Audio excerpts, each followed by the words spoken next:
அதாவது மோடி ஆட்சி பொறுப்பிற்கு வந்ததற்கு பிறகு இடி என்று சொல்லக்கூடிய ஒரு அமலாக்கத்துறையை கையில் வைத்துக் கொண்டு எதிர்கட்சியை சார்ந்தவர்களை, எதிர்கட்சிக்கு ஆதரவானவர்களை பொய்யான குற்றச்சாட்டுக்கள் சுமத்தி நிரந்தரமாக சிறையில் அடைக்கக்கூடிய காட்சியை இனிமேலும் வேடிக்கை பார்க்க முடியாது என்று இடிக்கு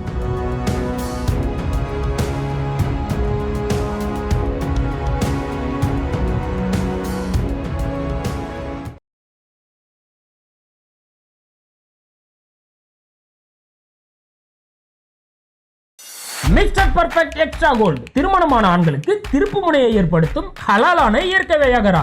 வயதான பலகினமா, சுகர் பலகினமா, இனி கவலை வேண்டாம், உடனே ஆர்டர் செய்யுங்கள். வணக்கம். மோடியின் சங்க பரிவாரங்களையும் இப்படித்தான் உச்ச நீதிமன்றம் விரட்டி அடித்துக் கொண்டிருந்தால் நிச்சயமாக மோடி பாராளுமன்றத்தில் உச்ச நீதிமன்றத்தை பூட்டுவதற்கு தனி சட்டத்தை விரைவில் இயற்றினாலும் ஆச்சரியப்படுவதற்கில்லை. இல்லை என்றால் கூட்டத்தை கூட்டிக் கொண்டு உச்ச நீதிமன்றத்திற்கு முன்னால் சங்க பரிவாரங்கள் பெரும் போராட்டத்தில் ஈடுபட்டாலும் நாம் வியப்பதற்கு எதுவும் இல்லை. ஏனென்றால் அந்த அளவிற்கு வெறித்தனத்தின் உச்சியில் மோடியையும் மோடியினுடைய கட்சியையும் விரட்டி அடித்துக் கொண்டிருக்கிறது மதிப்புக்குரிய உச்ச நீதிமன்றம். அதாவது மோடி ஆட்சி பொறுப்பிற்கு வந்ததற்கு பிறகு இடி என்று சொல்லக்கூடிய ஒரு அமலாக்கத்துறையை கையில் வைத்துக் கொண்டு எதிர்கட்சியை சார்ந்தவர்களை, எதிர்கட்சிக்கு ஆதரவானவர்களை பொய்யான குற்றச்சாட்டுக்கள் சுமத்தி நிரந்தரமாக சிறையில் அடைக்கக்கூடிய காட்சியை இனிமேலும் வேடிக்கை பார்க்க முடியாது என்று இடிக்கு பூட்டு போட்டிருக்கிறது உச்ச நீதிமன்றம். உங்களுக்கு எல்லாம் தெரியும், மோடியை அலற விட்டு கொண்டிருக்கிறது தேர்தல் பத்திர வழக்கு. இதுக்கு தலைமை நீதிமன்ற நீதிபதியாக இருக்கக்கூடிய நம்முடைய சந்திரசூட் அவர்களுக்கு எதிராக இன்றைக்கு RSS சங்க பரிவாரங்களுடைய ஊடகங்கள்ல சந்திரசூடை பதவி விலக வேண்டும், சந்திரசூட் அதற்கு தகுதியானவர் அல்ல, நீதிபதியாக தொடர்வதற்கு அருகதையற்றவர் அப்படிங்கிற மாதிரி எல்லாம் வீடியோக்கள் போயிட்டு இருக்கு அப்படின்னு தெரியும். இந்த முறை மோடியையும் மோடியினுடைய இடியையும் பூட்டி இருப்பது சந்திரசூட் அல்ல, மாறாக சஞ்சீவ் கன்னா, திபாங்கர் தத் என்று சொல்லக்கூடிய இரண்டு மதிப்புக்குரிய உச்ச நீதிமன்ற நீதிபதிகள் தான் மோடியினுடைய இடிக்கு பூட்டு போட்டிருக்கிறார்கள்.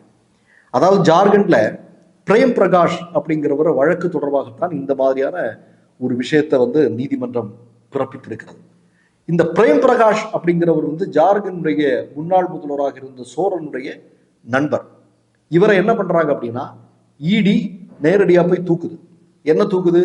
நிலக்கரி கனிம கொள்ளை நடத்தினார் அப்படிங்கிற பெயரை தூக்குறாங்க. தூக்கி ஏறத்தாழ 18 மாசம் ஆகுது. 18 மாதமாகியும் அவருக்கு பிணை கூட வழங்கப்படவில்லை. அவரை தொடர்ந்து சிறையில் வைத்திருக்கிறார்கள். இந்த வழக்கு உச்ச நீதிமன்றத்திற்கு வந்திருக்கிறது. உச்ச நீதிமன்றத்திற்கு வந்ததும் இந்த சஞ்சீவ் கன்னாவும் திபாங்கர் தத் என்று சொல்லக்கூடிய நீதிபதிகள், நீங்கள் செய்வது உங்களுக்கே நியாயமாக இருக்கிறதா, நீங்கள் உண்மையாக இருக்கிறீர்கள் என்று உங்களுக்கு தோன்றுகிறதா என்று அரசு, அதாவது இந்த இடி தொடர்பாக அங்கே ஆஜரான வழக்கறிஞரை பார்த்து கேட்டிருக்கிறார்கள். அதாவது இடி என்ன செஞ்சிருக்காங்கன்னா இவரை தூக்கி உள்ள போட்டிருக்காங்க. அதாவது விசாரணை நடந்துட்டு இருக்கு. நல்லா கேட்டுங்க. பெரும்பாலும் இன்னைக்கு யாரெல்லாம், அதாவது மோடியினுடைய கட்டுப்பாட்டில் இருக்கக்கூடிய இடியால் கைது செய்யப்பட்டவர்களில் யாரெல்லாம் சிறையில் இருக்கிறார்களோ அவர்களெல்லாம் விசாரணை முடிந்து கோர்ட் தீர்ப்பளித்து தண்டனை அனுபவித்துக் கொண்டிருப்பவர்கள் அல்ல. மாறாக விசாரணை நடைபெற்று கொண்டிருக்கும் போதே சிறையில தூக்கி போடுறது. சிறையில என்ன நடக்கும்னு நினைக்கிறீங்க? சிறையில என்ன நடக்கும்னா, மோடி ட்ரெயின் பண்ணி வச்சிருக்கிற இடியை எப்படி, நீ எங்களுக்கு சாதகமான தகவல்களை கொடு, இல்லைன்னா எங்க கட்சியில சேரு, இல்ல உன் தலைவர்களை பற்றி போட்டு கொடு, இல்ல அவர்களுக்கு பணம் எங்கிருந்து வருகிறது, இது மாதிரியான விஷயங்கள் ஏதாவது தெரிஞ்சா சொல்லு, இதெல்லாம் இருந்தா ஒன்னு விடுதலை செய்கிறோம், இதுக்கு நீ ஒத்துழைக்கலனா மாவன உனக்கு சங்குதா, நீ சிறையிலே இரு இப்படின்னு சொல்லிட்டு தான் இடி தொடர்ந்து இந்தியாவில் இருக்கக்கூடிய எதிர்கட்சி தலைவர்களையும் எதிர்கட்சி தலைவர்களுக்கு வேண்டியவர்களையும் தொடர்ந்து சிறையில் போட்டுக் கொண்டிருக்கிறார்கள்.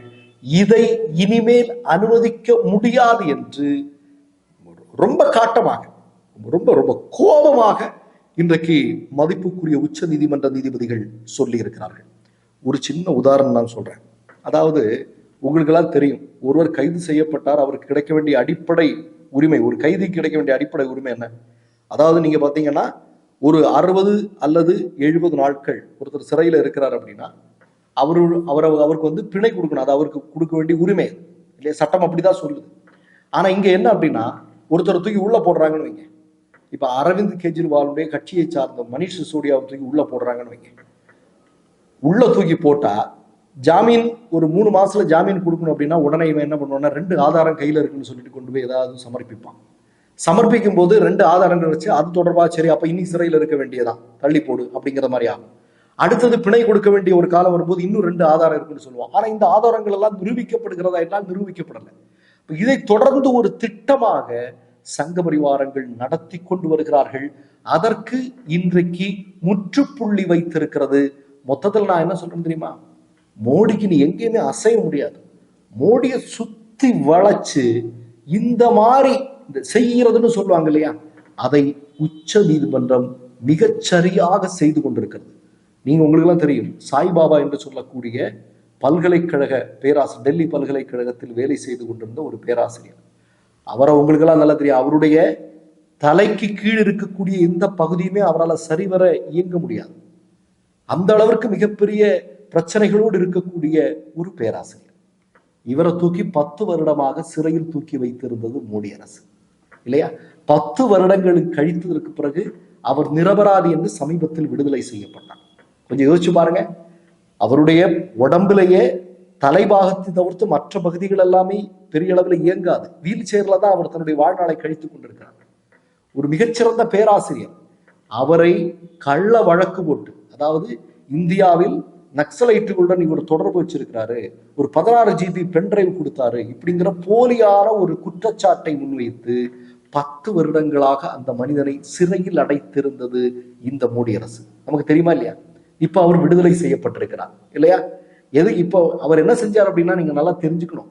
இந்த கிரீன் ஹண்ட் அப்படிங்கிற பேர்ல இந்தியாவுடைய மோடி அரசும் அதே மாதிரி இந்தியாவுடைய துணை ராணுவமும் சேர்ந்து இந்தியாவில் இருக்கக்கூடிய காடுகளை பார்த்து கொண்டிருக்கக்கூடிய பழங்குடி மக்களை, யாருக்காக? பெரும் முதலாளிகளுக்காக, பழங்குடிகளை ஒடுக்கக்கூடிய, பழங்குடிகளின் மீது வன்முறைகளை ஏவக்கூடிய விஷயங்களுக்கு எதிராக தொடர்ந்து சாய்பாபா குரல் கொடுத்து கொண்டிருந்தார். நீ எப்படா இதெல்லாம் பண்ணலாம்?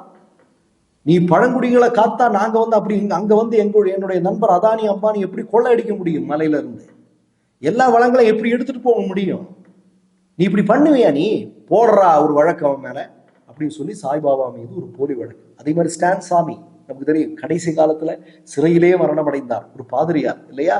அவர் என்ன, கடைசியில் அவரால் கையால சாப்பிட முடியாது, கை வந்து நடுங்கிட்டு இருக்கும். அந்த மனிதர் ஒரு ஒரு சின்ன ஒரு கரண்டி கேட்கிறாரு, எனக்கு சாப்பிட்றது ஒரு கரண்டி கொடுங்க. இந்த அரசு கொடுக்கவில்லை, மோடி அரசு கொடுக்கவில்லை. அது நீங்க நல்ல ஞாபகத்துல வச்சுங்க. அப்போ இவ்வளவு பெரிய ஒரு மோசமான ஒரு பாசிஸ்ட் மனோபாவத்துடன் பாசிஸ்ட் செயல்பாடுகளை விதைத்து கொண்டிருக்கக்கூடிய மோடிக்கு, மோடியினுடைய ஈடிக்கு இன்றைக்கு மதிப்புக்குரிய உச்ச நீதிமன்றம் பூட்டு போட்டிருக்கிறது. வாழ்த்துக்கள்.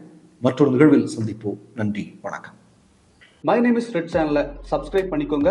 அதுக்கப்புறமா பக்கத்தில் இருக்கிற ஜாயின் பட்டனை கிளிக் பண்ணீங்கன்னா ஒரு நியூ பேஜ் ஒன்று ஓப்பன் ஆகும். அதுலேயும் ஜாயின் பட்டனே கிளிக் பண்ணிக்கோங்க.